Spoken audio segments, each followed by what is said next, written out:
নমস্কাৰ স্বাগতম সমগ্ৰ শিক্ষা অসমৰ উদ্যোগত গ্ৰীষ্মকালীন শিবিৰৰ আয়োজন চলিছে অসমৰ চৰকাৰী বিদ্যালয়সমূহত খিলামাৰা বাখাৰাপাৰা প্ৰাথমিক বিদ্যালয়ে আজি আমি eco club for mission life বিষয়বস্তুৰ বিষয়ভিত্তিক ক্ৰিয়াকলাপ হিচাপে ছাত্ৰ ছাত্ৰীসকলক লৈ গৈছিলোঁ খিলামাৰা গাঁৱৰ বাখাৰাপাৰা চুবুৰীলৈ তাত গৈ আমি ছাত্ৰ ছাত্ৰীসকলক বিভিন্ন স্থানীয় গছ-গছনিৰ বিষয়ে অনুসন্ধান কৰিবলৈ আহ্বান জনাইছিলোঁ আহকচোন আমি চাওঁ ছাত্ৰ ছাত্ৰীসকলৰ এই ক্ৰিয়াকলাপ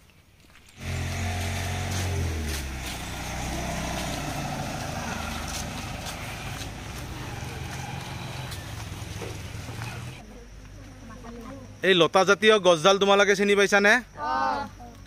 কি নাম গছডালৰ মাছালু ইয়াক আমি পাচলি হিচাপে ব্যৱহাৰ কৰোঁ হয় নহয় আৰু ইয়াৰ কোন অংশ আমি খাওঁ মাটিৰ তলত থকা অংশখিনি আমি আলু জাতীয় অংশখিনি খাওঁ হয় নহয় কি গছ আনাৰস গছ কি কচু বুলি কয় তোমালোকৰ ইয়াত কি কচু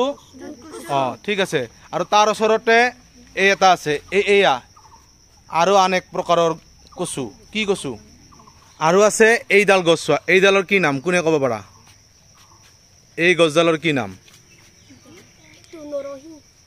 নৰসিংহ কি কামত এৰা আলু লাগে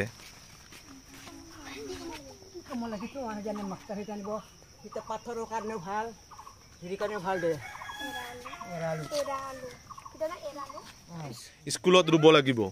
ঠিক আছে আমি এই গছডালো আমাৰ স্কুলত এটা পুলি নিব লাগিব আইতাৰ পৰা তোমালোকে আজিয়ে খুজি থোৱা আৰু এইডাল কি গছ তামোল গছত যে বগাই গৈছে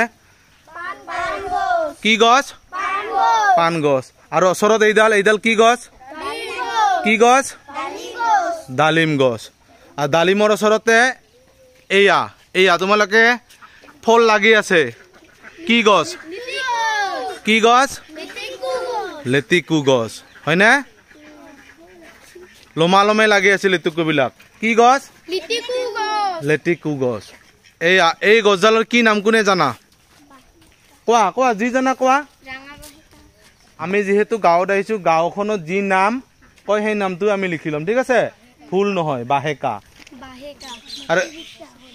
ইয়াৰ ঔষধি গুণ আছে যেতিয়া আমাৰ কাহ হয় বেছিকে নহয় ইয়াৰ যদি ৰস খোৱা হয় পাতৰ ৰস চেপি তেনেহলে কি হয় কাহ ভাল হয় কি গছ পালা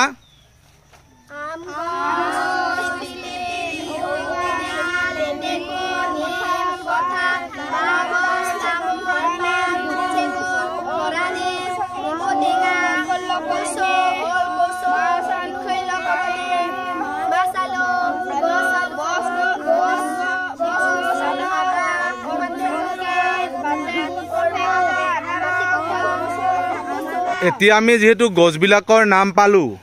এই গছবিলাকৰ আমি শ্ৰেণী বিভাজন কৰিব লাগিব কোনবিলাক ঔষধি গছ হয় নহয় বা কোনবিলাক তৃণজাতীয় গছ কোনবিলাক গুল্মজাতীয় গছ কোনবিলাক লতাজাতীয় কোনবিলাক বৃক্ষজাতীয় কোনবিলাক ফল দিয়া গছ হয় নহয় কোনবিলাক পাচলি জাতীয় গছ এইবিলাক আমি এনেকৈ ভাগ কৰি উলিয়াব লাগিব গছ-গছনি চিনাকি হোৱাৰ কাৰণে খিলামাৰা গাঁৱৰ বাখাৰাপাৰা চুবুৰীত আহিছোঁ আৰু ইতিমধ্যে তোমালোকে সকলোৱে হাতে নতুন গছ লৈছে হয় নহয় আৰু এই গছখিনি আমি আজি বিদ্যালয়ত গৈ ৰোপণ কৰিম আৰু এই গছখিনিৰ আমি যতন ল'ম আৰু এই গছখিনি চিনাকি কৰি দিয়া আইতাগৰাকীৰ আমি নাম জানিব বিচাৰিম আইতা আপোনাৰ কি নাম আমুলি ৰাভা নহয় আৰু আমি আমাৰ ল'ৰা ছোৱালীসকলক গছপুলিসমূহ চিনাকি কৰাই দিয়াৰ কাৰণে আপোনাক বহুত ধন্যবাদ জনালোঁ আৰু আপোনাৰ দীৰ্ঘায়ু কামনা কৰিলোঁ সুস্বাস্থ্য কামনা কৰিলোঁ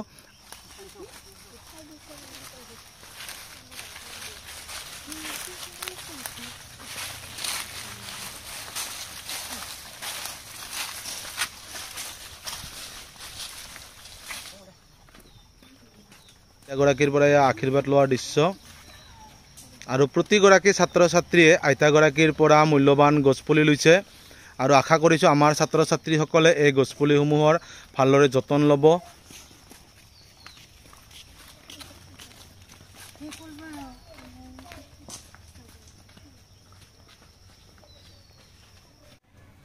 বন্ধ কৰা গাছ